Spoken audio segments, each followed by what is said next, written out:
Okay student, तो अब हम लोग पॉलीथीन के बाद पॉली अल्कीन क्लास में जो दूसरा एग्जाम्पल पढ़ने जा रहे हैं पॉलीमर का, वह है पॉलीप्रोपीन। नाम में ही लिखा हुआ है पॉली, इसका मतलब ये पॉलीमर को बता रहा है। पॉलीप्रोपीन का दूसरा नाम है पॉलीप्रोपाइलीन। इसके नाम में भी देखिए पॉली वर्ड यूज किया गया है, मतलब ये एक पॉलीमर को इंडिकेट कर रहा है।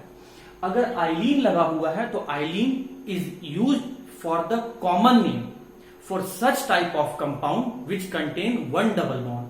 अल्कीन का कॉमन नेम में ही हम लोग आइलीन यूज करते हैं, तो इन यूपैक नेम के लिए, आइलीन कॉमन नेम की वजह से, प्रोप 3 कार्बन और पॉली अगर लिखा हुआ है तो इसका मतलब ये किसी पॉलीमर को बता रहा है।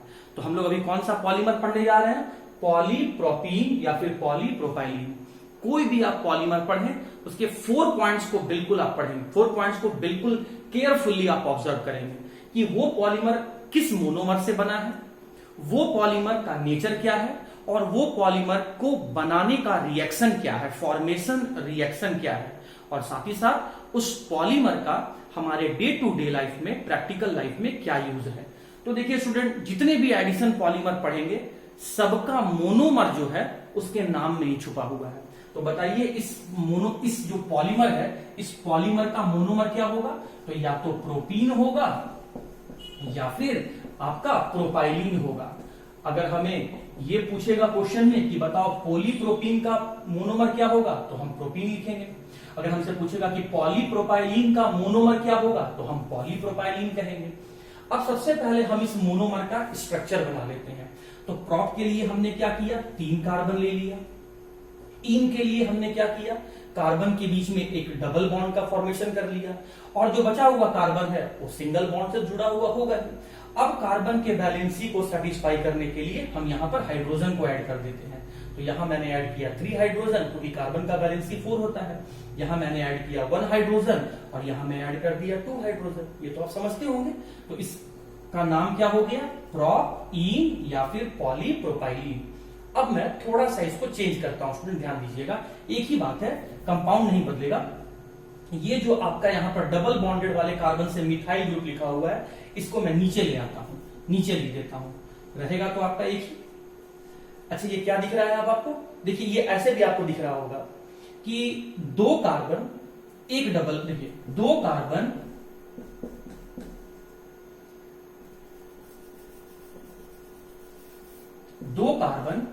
एक डबल बॉन्ड और एक फ्री वैलेंसी।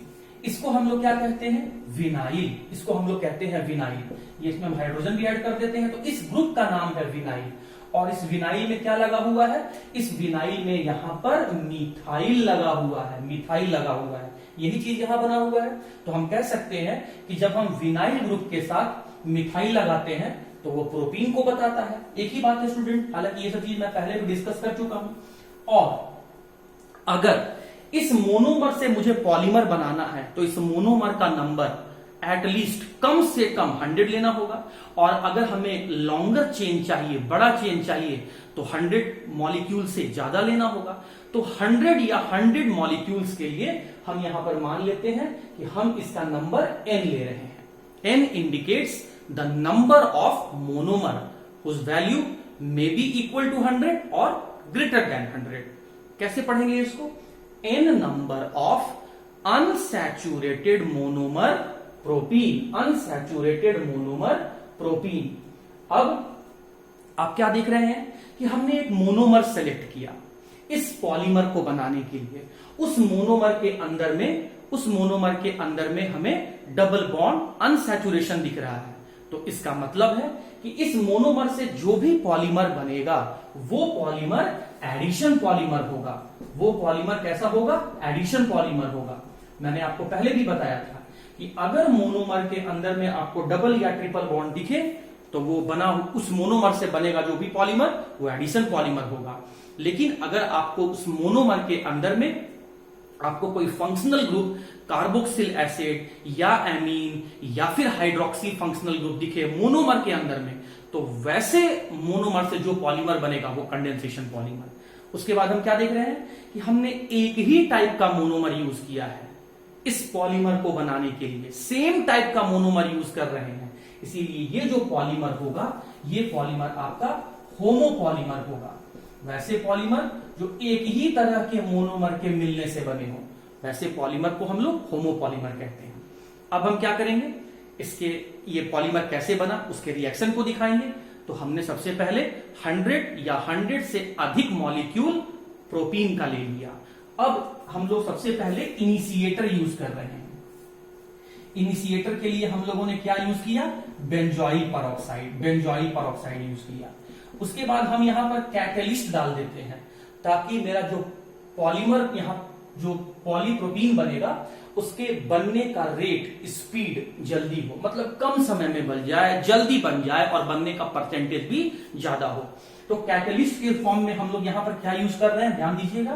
कैटलिस्ट हम लोग यूज करते हैं जिगलर, स्पेलिंग पे ध्यान दीजिएगा स्टूडेंट, जिगलर नाटा कैटलिस्ट। ये साइंटिस्ट का नाम है जिसने पहली बार जब ये पॉलीमर बनाया तो ये कैटलिस्ट यूज किया था। तो जिगलर नाटा कैटलिस्ट हम लोग लेंगे।